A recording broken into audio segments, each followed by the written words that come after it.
सास, बहू और ताबीज।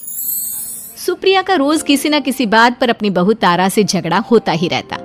दोनों स्वभाव से जिद्दी और अड़ियल थे। दोनों में से कोई भी एक दूसरे के आगे झुकना नहीं चाहता था। फिर एक दिन, तारा कहाँ मर गई थी तू अभी तक? सुबह से शाम हो गई, घर में इतना काम पड़ा है, ये सब छोड़कर कहाँ मौज मस्ती करने गई थी? आपके घर के सारे काम करने का मैंने ठेका नहीं ले रखा। आप भी तो अपने दोस्तों के साथ किटी पार्टी करने जाती हैं, तब तो मैं आपको नहीं टोकती। अरे मैं तेरी सास हूँ, तू मेरी सास नहीं है। सास है तो क्या मुझे चैन की सांस नहीं लेने देंगी आप? बहुत जबान चलने लगी है तेरी आजकल। आने दे मेरे बेटे को घर पर, फिर देख तेरी कैसे क्लास लगवाती हूँ। आपके पास और काम ही क्या है? बाहर पड़ोसियों से मेरी बुराई करना और घर में पति से। हाँ तो अब तेरा काम भी तो ऐसे ही होते हैं ना। तारीफ के लायक कोई भी काम किया है तूने आज तक? बस जुबान चलवा लो, कैंची से भी तेज चलती रहती है। सिर्फ जुबान ही नहीं, हाथ पैर भी चलते हैं, जिनकी वजह से आपको घर में इतनी सफाई देखने को मिलती है, वरना आपको तो अपनी किटी पार्टियों से फुर्सत नहीं मिलती। तो कहना क्या चाहती है? घर का क्या सारा काम तू खुद अकेले करती है? तो और क्या नौकरानी करती है? इसी तरह तारा और सुप्रिया में आए दिन लड़ाई होती। दोनों के दिन की शुरुआत ही एक दूसरे से लड़कर शुरू होती और लड़कर ही खत्म होती, मानो ये अब उनकी दिनचर्या का हिस्सा बन चुकी हो। शाम को तारा का पति वैभव घर आता है। वैभव को देखते ही उसकी माँ सुप्रिया उसके पास आती है और कहती है, बेटा वैभव, अच्छा हुआ जो तू आज जल्दी घर आ गया। देखना तेरी बीवी सुबह से मुझसे लड़ी जा रही है। माँ की बातें सुनकर वैभव तारा को जोर जोर से आवाजें देने लगता है। क्या हुआ जी, इतना चीख क्यों रहे हो? तारा, तुमने आज फिर माँ से लड़ाई की? अरे लड़ाई मैंने नहीं की, शुरुआत पहले इन्होंने की थी। समझा दीजिए अपनी माँ को। मुझे कहीं भी आते जाते टाइम टोके नहीं, वरना मैं अपना सामान बांधकर मायके चली जाऊंगी। इतना कहकर तारा वहां से चली जाती है। ये सब क्या चल रहा है माँ? किसी दिन मैं आप लोगों के चक्कर में जरूर पागल हो जाऊंगा। आप लोग कभी प्यार से क्यों नहीं रहते? अरे वो हमेशा मेरी बातों का उल्टा जवाब देती है बेटा। अब तू ही बता मैं क्या करूं? तो आप उसे ताने मारती ही क्यों है माँ? वाह बेटा वाह, तुझे मेरे ताने दिखते हैं, उसका बात करने का तरीका नहीं दिखता। देखा नहीं वो किस तरह से बात करती है मुझसे। मुझे माफ कीजिए माँ, मुझे आप दोनों के बीच में पड़ना ही नहीं है। आप दोनों ही एक जैसे हो। इतना कहकर वैभव वहां से चला जाता है। वैभव के जाने के बाद सुप्रिया सोच में पड़ जाती है। धीरे धीरे समय बीतने लगता है और एक दिन सुप्रिया को पता चलता है कि उनके गांव में एक महात्मा ठहरे हुए हैं जो वशीकरण करना जानते हैं। तो सुप्रिया भागते हुए उन बाबा का पता ढूंढने निकल पड़ती है। इस बात की खबर जैसे ही तारा को चलती है, वो भी उस बाबा की खोज में निकल पड़ती है।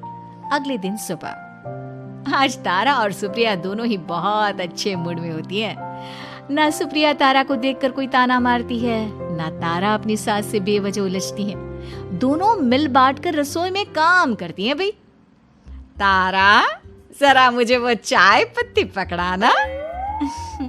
ये लीजिए माँ जी, क्या आप मेरे लिए भी चाय बना देंगी? अरे हाँ हाँ, क्यों नहीं। इसी तरह दिन बीतते हैं और दोनों का रिश्ता भी निखरने लगता है। ऐसे ही देखते 3 महीने बीत जाते हैं। आजकल ये मैं क्या देख रहा हूँ? अचानक आप दोनों के बीच इतना प्यार कैसे हो गया? एक दिन था जब कभी माँ आप तारा को ताने देते देते नहीं थकती थी, और तारा, तुम पहले तो कितना उलझती थी माँ से, तो अब ये अचानक क्या हो गया आप दोनों को? अरे यह सब तो एक बाबा का कमाल है, जिसने मुझे ये ताबीज दिया था। सुप्रिया के हाथ में बंधा ताबीज देखकर तारा चौंक जाती है।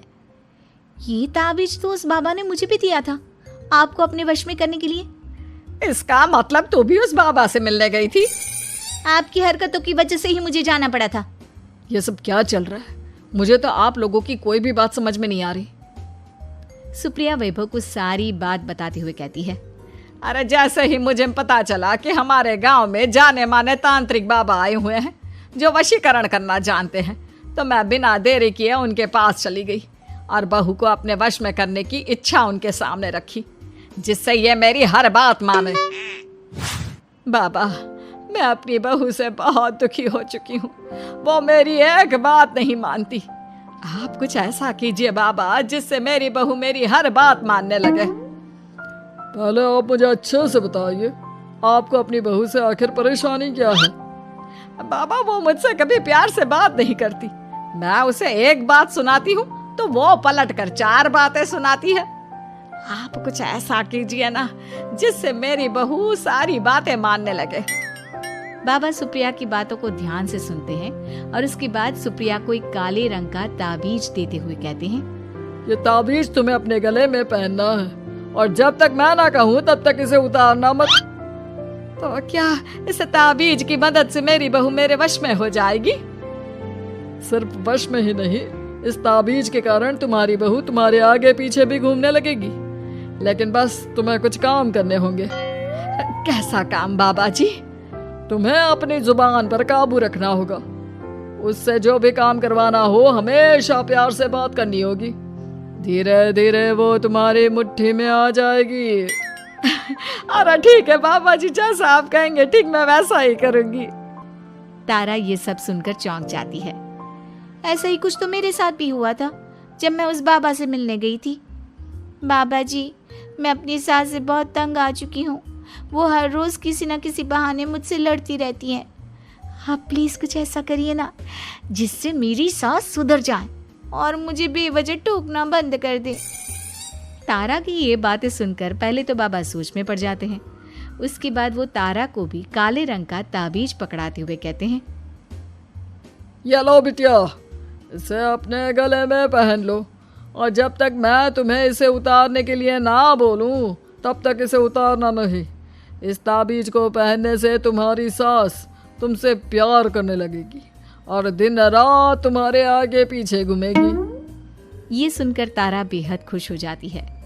बाबा, इस ताबीज का असर कब तक होगा? अगर तुमने मेरी सारी बातें मानी तो इस ताबीज का असर तुम्हें 2 दिन बाद ही दिखने लगेगा। उसके लिए सबसे पहले तुम्हें अपनी सास को इज्जत देनी होगी, उनके साथ प्यार से बर्ताव करना होगा और अगर कोई भी काम भी करवाना हो तो प्यार से ही बात करनी होगी। फिर देखना वो कैसे तुम्हारे इशारों पर नाचती है। ठीक है बाबा जी, जैसा आपने कहा है मैं ठीक वैसे ही करूंगी। इसका मतलब उस बाबा ने हम दोनों को एक जैसे ताबीज देकर पागल बना दिया। जरूर कोई ढोंगी बाबा होगा। इतने में ही बाबा भी उनके घर पहुंच जाते हैं और मुस्कुराते हुए उनकी ओर आते हैं और उनसे उनके हालचाल पूछते हुए कहते हैं, ताबीज का असर हुआ या नहीं? बाबा जी, आपने हमें एक ही जैसा ताबीज देकर पागल बनाया है। ऐसा कैसे? ताबीज ने अपना काम तो पूरा ही किया है। आप दोनों को देखकर लगता तो नहीं कि अब भी आप लोगों के बीच कोई खटपट है। खटपट तो नहीं है बाबा जी।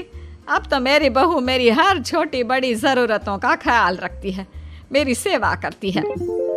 हाँ, वैसे अब तो मम्मी जी मुझे ताने भी नहीं देती और ना ही कहीं आने जाने में टोकती हैं। जानते हो ये सब कैसे संभव हुआ? कैसे बाबा जी? यह सब तुम दोनों के कारण ही संभव हुआ है। मैंने जो ताबीज दिया था वो सिर्फ एक धागा ही था।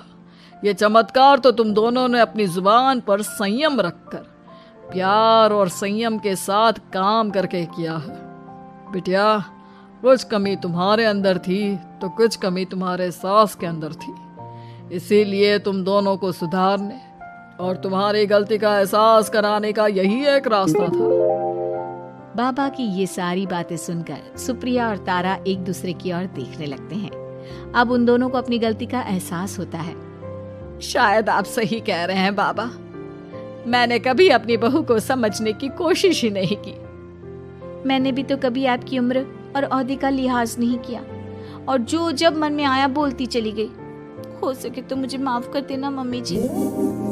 चलो फिर अगर सब ठीक ही हो गया है तो बाबा जी अब आप भी वापस अर्जुन बन जाइए। वैभव की बात पर बाबा अपनी नकली दाढ़ी हटाते हैं तो उसे देखकर सास बहू हैरान रह जाती हैं। अरे अर्जुन भैया, आप?